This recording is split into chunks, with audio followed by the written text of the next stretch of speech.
Hello all you beautiful people out there, what is going on? This is your friend Birdie coming at you fast with another Paragon pros and cons video, and today we're going to be looking at Khaimera, who is probably one of the easier junglers to play in the game, but we're still going to be looking at him because he does seem simple at first, he does seem easy, but people still seem to not understand how to play him to his full potential, and they just don't fully commit. And that's kind of what I want to talk about between these pros and these cons. So let's start with the pros. Let's start with the good stuff here.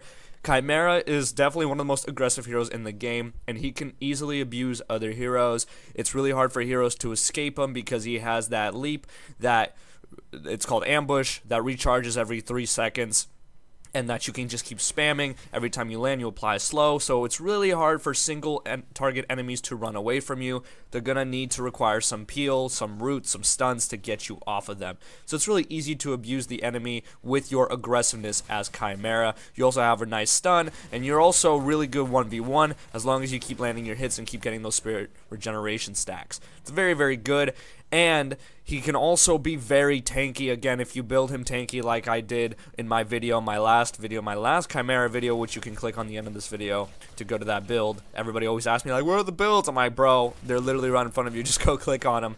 Then you can really survive a long time and be a really good distraction for your team, especially if they commit with you and if they play around you. But you need to play with your team. You're not just a solo killing machine. That's where the cons come in. You can't win 1v1 all the time, and normally you won't because it takes so long for you to kill somebody as Khaimera 1v1 that a team fight will start to occur and you might lose. But being the distraction that I am, being the bullet sponge, having the spirit stacks, regenerating my health, it gave me enough time to distract the enemy for my carry and his support to come over and get those kills. So always play for your team, play with your team. Leap in on an enemy when your team is around to capitalize on it. Okay, Khaimera can't do everything on his own. He literally can't. He almost can do nothing on his own, actually. He has to be there with his team. Play for your carry. A good rule of thumb is think of yourself as a second support for your carry. Khaimera doesn't have any peel abilities. He's not like Sevarog, who can just swing you away. He's not like Grux, who can just pull you away. He has nothing like that. He just has a stun, and that's his ultimate and has a long cooldown. So you have to be aggressive. Be aggressive before they get aggressive on you, and that's a good thing about Khaimera is that it's really easy for him to do that, again, because he's pretty tanky, given that his team is around him. Now, with the cons, like I said, he's very aggressive, and that means that he doesn't have any escapes. So when you go into a team fight, you have to commit. You have to fully engage with your team. You have to play for your team, like I said. Play with your carry, play with the support, play with the caster, and you have to fully commit.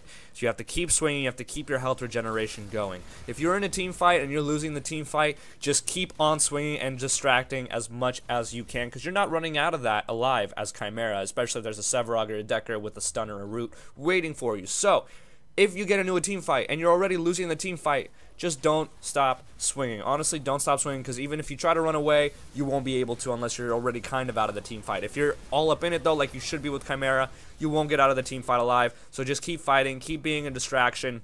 Even if it's for 1 or 2 seconds, just like I was there for the Sparrow, it distracted her long enough for my teammate to be able to get out of that situation quickly and to give time for our Bellica to wrap around and then knock up the Sparrow, knock up the phase, blow them both up, and then push up onto the inhibitor to siege it and then end up winning the game a little bit later down the line. And that's it. That, you know, just that little bit of distraction helped my team get over here and take this inhibitor. So think of it objectively as well. Khaimera isn't just there for kills. He actually won't be able to get many kills on his own if you're playing it right. You need to play with your team. You need to play for your team. You need to be a bullet sponge, and you need to be tanky, because Khaimera's pretty damn tanky. So play him like a tank. Thank you guys so much for watching. Hopefully you enjoyed. If you did, drop a like, comment, subscribe, all that good stuff. And as always, make sure you'll have a wonderful day. Peace.